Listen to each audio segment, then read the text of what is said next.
yang baru kami terima kemarin dari pihak penyedia.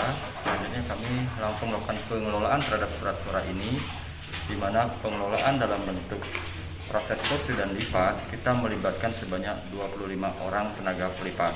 Nah, tenaga pelipat ini merupakan masyarakat sekitar Kota Bangli yang mana akan mereka bekerja selama 2 hari dari perencanaan kami. Kita juga akan melihat estimasi dari hasil mereka melipat yang dimulai sejak pukul 08.00 WITA, nanti istirahat pukul 12.00 WITA.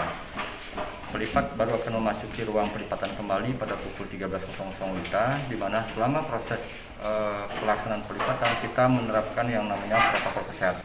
Surat-surat ini bergerak dari gudang sampai di lokasi pelipatan, termasuk juga sebelum mereka masuk kita juga akan cek terhadap barang bawaan mereka, dan tidak diizinkan membawa satu alat pun ke dalam lokasi pelipatan kecuali alat bantu untuk melipat, seperti misalnya spidol besar.